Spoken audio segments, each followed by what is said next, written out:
আমি কেটে রাখা আলুগুলো অ্যাড করছি। আমি আলু খেতে ভালোবাসি, তাই আমি আলু অ্যাড করছি। আপনারা কারিতে আলু না অ্যাড করতে চাইলে করবেন না, ওটা স্কিপও করতে পারেন।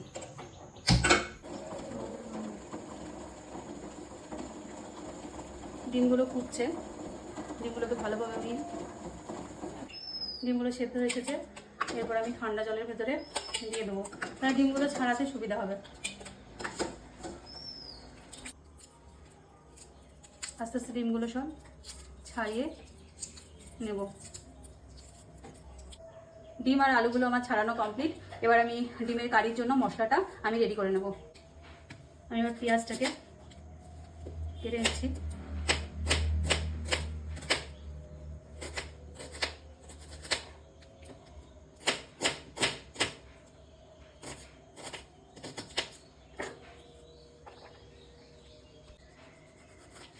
এরপর আমি টমেটোটাকে কেটে নেব।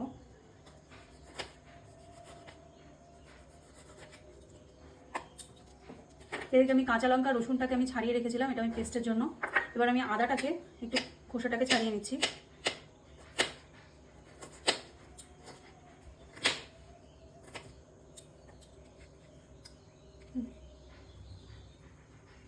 এরপর আমি ধনে পাতাগুলোকে কুচি করে রেখে দিলাম। এরপর আমি ডিমগুলোকে এই একটা একটা করে এই স্পুন দিয়ে একটুখানি ফুটো করে নেবো, যাতে ডিমগুলো যেন ফেটে গায়ে না পড়ে।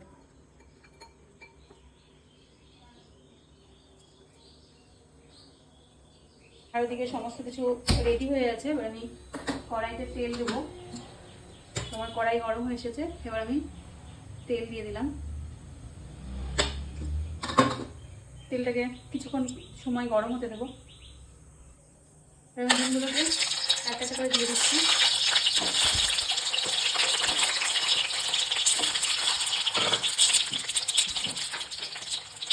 একটুখানি নুন দিয়ে ডিমটা ভেজে নেবো।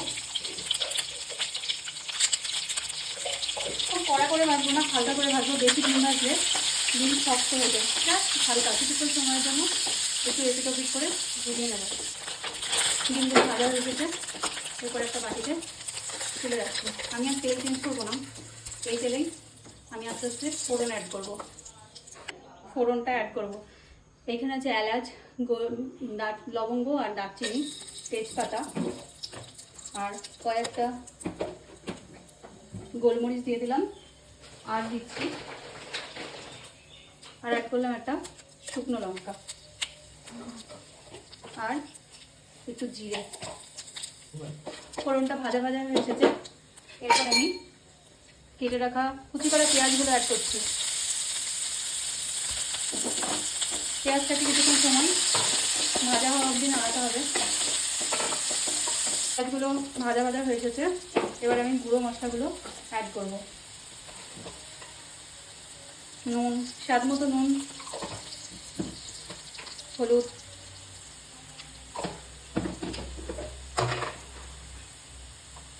জিরে গুঁড়ো, শুকনো লঙ্কার গুঁড়ো, ধনের গুঁড়ো। তারপর আমি অ্যাড করছি এই বেটে রাখা আদা, রসুন আর কাঁচা লঙ্কার পেস্টটা। এরপর আমি মশলাগুলোকে খুব ভালোভাবে কষিয়ে নেব এবং আমি এর সাথে কেটে রাখা যে টমেটোগুলো দিয়ে দিলাম। দিয়ে আমাকে খুব ভালোভাবে মশলাটাকে কষিয়ে নিতে হবে। তো মশলাটাকে আমি কষাতে হতে দেব। মশলা প্রায় কষা হয়ে এসেছে। এরপর আমি এই মশলার ভেতরে যে সেদ্ধ করা আলুটা সেটা আমি দিয়ে দিচ্ছি। দিয়ে আমি আরও কিছুক্ষণ মশলাটাকে কষিয়ে নেব। আলুটাকে এবং মশলাটাকে আরও কিছুক্ষণ সময়ের জন্য কষিয়ে নিচ্ছি। যে মশলা থেকে তেল ছেড়ে গেছে, এর মধ্যে আমি হালকা ইচ্ছাকৃষ্ণ জল অ্যাড করছি। এখন আমি একটু অল্প করে জল অ্যাড করলাম। দিয়ে আমি আরও কিছুক্ষণ সময় কষাবো। এরপর আমি ঢাকনাটা তুললাম এবং দেখছি যে মশলাটা ভালোভাবে কষে এসেছে এবং আলুটাও ভালোভাবে নরম হয়ে এসেছে। এবার আমি একটু কসুরি মেথি অ্যাড করলাম। এরপর আমি জল অ্যাড করে দিয়েছি।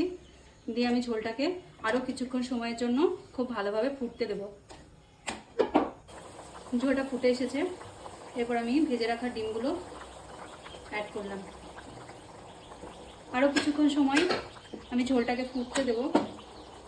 এরপর আমি একটুখানি চিনি অ্যাড করছি। চিনিটা সম্পূর্ণ আপনাদের পছন্দ অনুযায়ী আমি অ্যাড করলাম, আপনারা না চাইলে স্কিপও করতে পারেন, সেটা আপনাদের ইচ্ছা। এরপর আমি ডিমটাকে আরও কিছুক্ষণ সময়ের জন্য ফুটতে দেবো এবং জলটা একটু শুকোতে দেবো। তো আমাদের আজকের রেসিপি ডিমের কারি রেডি। এরপর আমি একটু গরম মশলা আর এখানে কুচি করা ধনেপাতা দিয়ে দিলাম। তাহলে আজকে আমাদের রেসিপি ডিমের কারি তৈরি হয়ে গেল। যদি আপনাদের রেসিপিটা ভালো লাগে তো please like, share and comment, এবং আপনাদের যদি নতুন কোনো রেসিপি জানতে ইচ্ছা করে তাহলে প্লিজ আমার কমেন্ট বক্সে কমেন্ট করবেন।